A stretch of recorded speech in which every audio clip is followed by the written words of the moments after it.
Kalau tidak, saya tak ada cita-cita untuk menulis buku. Tertarik untuk jadi penulis buku.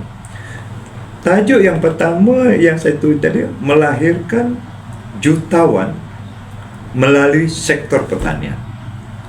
Dan saya sendiri pun tidak menyangka buku tadi dilancarkan di PWTC zaman Perdana Menterinya Pak Lah. Siapa yang melancarkan di PWTC masa itu? Tan Sri Muhyiddin Yassin sebagai Menteri Pertanian.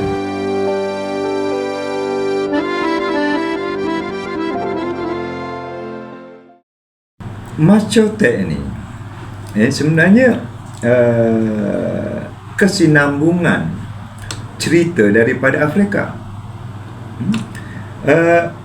Pokok ni, bila saya malaria, alhamdulillah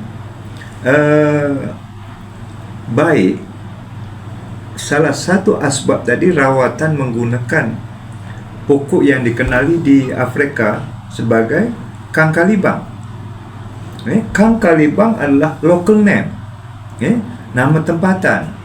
Dan bila nama tempatan bukan nama saintifik, adalah susah untuk dapat benih ataupun bahan tadi di Malaysia. Apa yang saya buat? Saya potong sikit-sikit.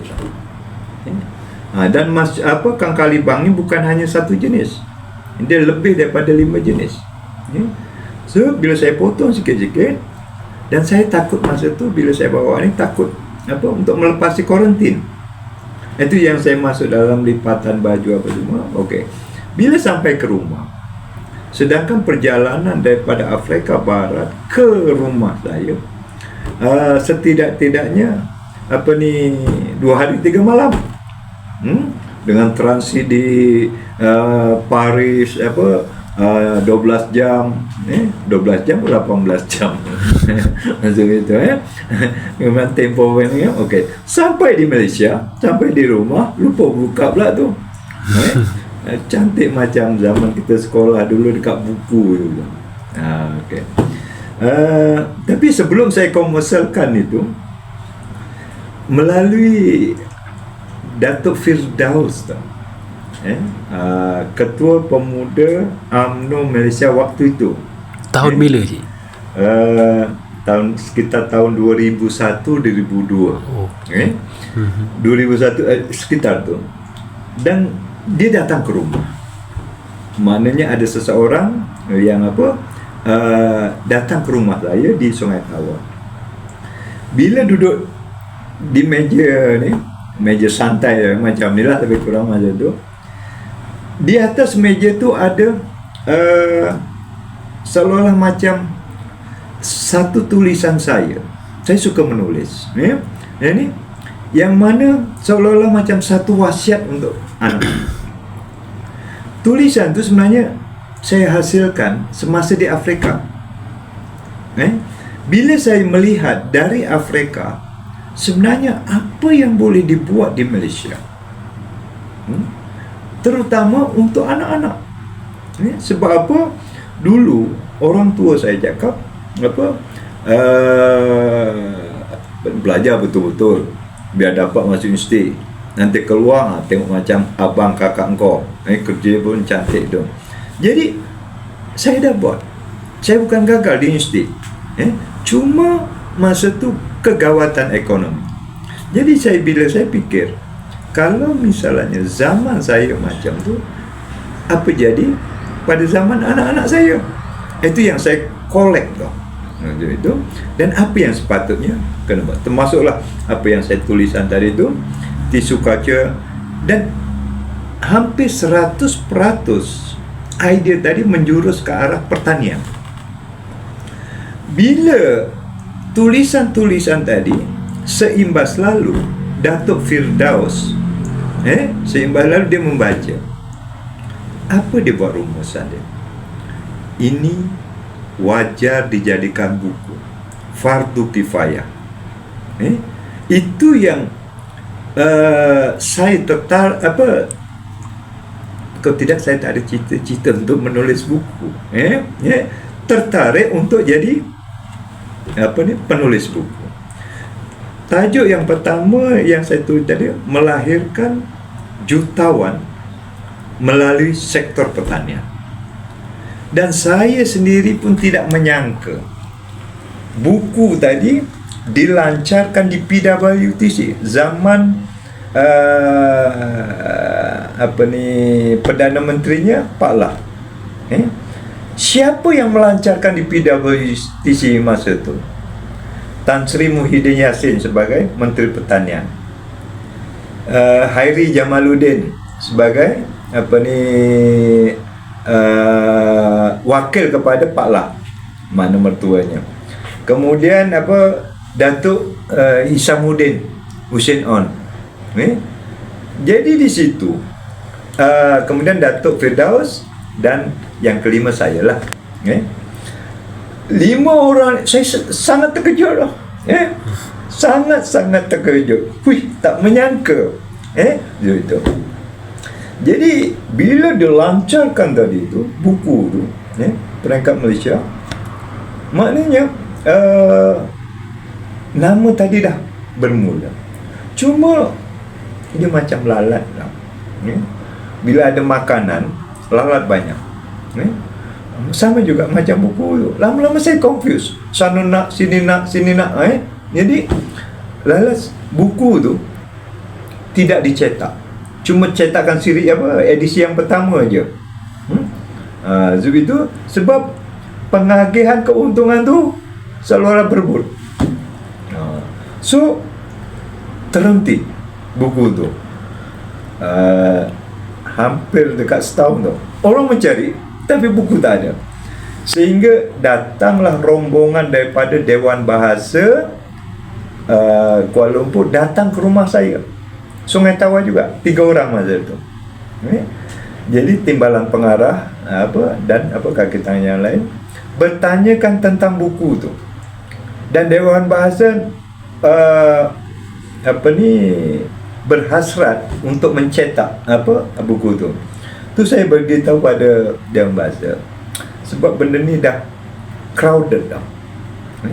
Kalau saya cetak seolah-olah saya ni untuk selamatkan diri sendiri, yang lain macam mana.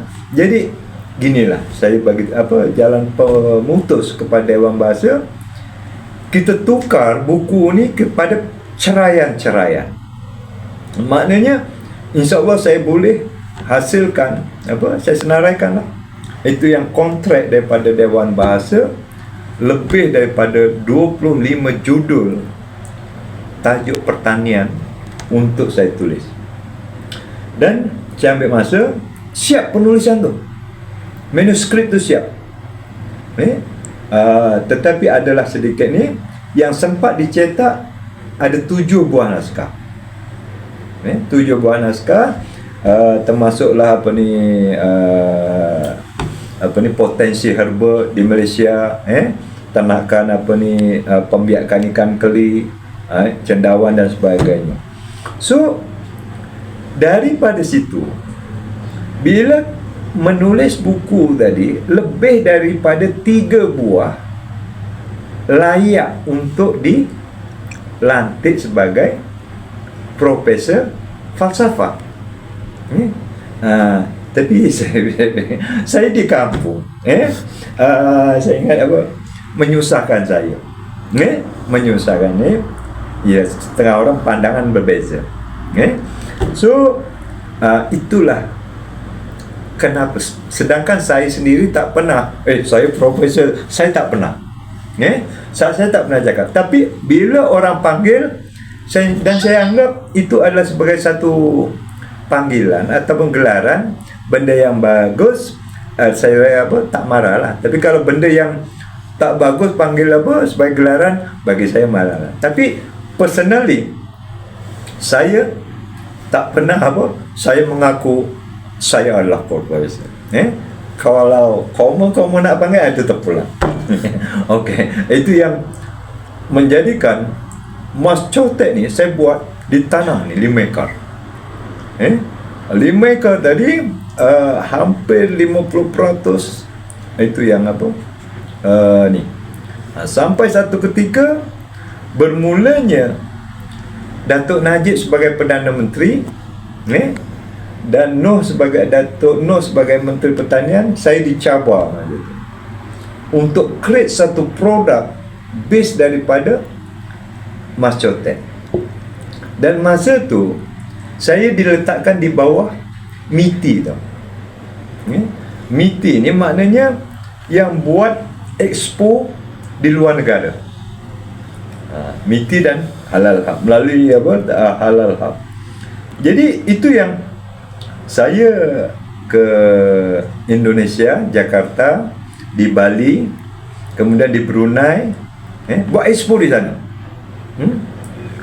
Produk Mas Cotet tadi. Kemudian di Thailand, Singapura, dan last kali di Xi'an. Bila sampai Xi'an, itu yang saya menuntut pada Datuk Noh masa dia cabar tadi, kalau you can create produk base herbs, can go global, rolling capital dia nak menang. Tapi sebab itu sehingga saya masih lagi menyimpan satu formulasi yang air minuman. Sebenarnya formulasi ini adalah gabungan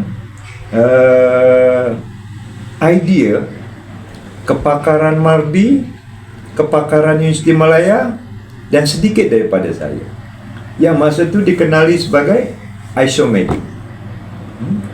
Memang insya-Allah kita boleh test tau cara dia, terutama pada tekanan darah tinggi. Katalah anda ni ada tekanan darah tinggi, test dulu pakai blood pressure, kemudian kasih dia minum lebih kurang dalam 25 minit, 30 minit, insya-Allah bacaan tu akan menurun menuju seimbang. Di mana buat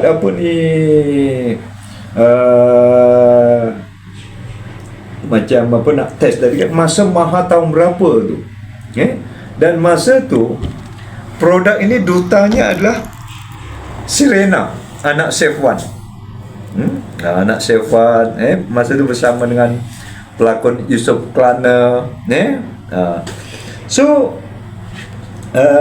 cuma bila saya balik daripada Xi'an, saya nampak kekuatan saya tu mengurang, dan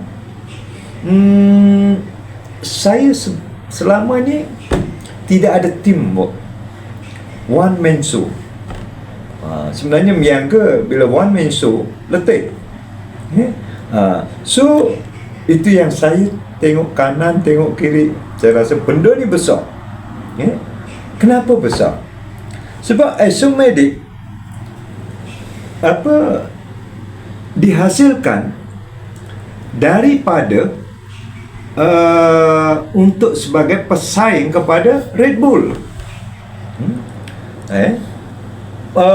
Kenapa macam tu? 2 minggu sebelum cabaran tu, kita semua kenal masa sebut Thaksin Shinawatra masa itulah, mantan Perdana Menteri di Thailand, dengan kekayaan dia. Dan Cosmo 2 minggu sebelum tu keluar Keratan Abah Cosmo tu, kekayaan Thaksin Shinawatra tadi di Thailand, dekat dunia semua orang Thaksin adalah kaya, tapi di Thailand dia adalah nombor 16 kalau ikut Surabaya Cosmo. Who's number 1? Tokyo Red Bull. Who's number 2? Tokyo Baja. Jadi berkisar daripada itulah. Itu sebabnya produk yang dibuat tadi, yang dihasilkan daripada kepakaran Mardi dan Universiti Malaya, dan sedikit saya, yang produk Isomedic. Cuma bila saya melihat dah banyak expo dekat Asia ni, mana lain negara, Malaysia ni sebenarnya masa itulah cantik untuk test market. The real market adalah overseas. Tapi masa tu saya seorang, agak mustahil untuk saya buat apa ini. Dan di Malaysia pula kelemahannya, jika tidak dibuat secara komersial, dia akan produk tu seperti menyuluh untuk orang lain. Maksudnya mudahnya orang akan ciplak. Dan itu sebabnya saya ambil decision, ambil keputusan, saya berhentikan. Tak ada keluar, tak ada kan. Sehinggalah sekarang. Kenapa? Sebab saya tak nampak ada tim. Tak tahulah kalau akan datang lepas korang congkel benda ni. Memang ramuan dia sebagai harta intelek tu masih sehingga sekarang ni Acik simpan. Pernah masa Covid tu yang daripada Abu Dhabi melalui kawan dia yang ada di Malaysia untuk minta tu. Tapi minta formula tadi tu bukan win-win situation. Maknanya mentang-mentang Acik duduk di kampung, dia boleh setakat nah RM5 umpama macam tu. Jadi nilainya pun lebih daripada tu.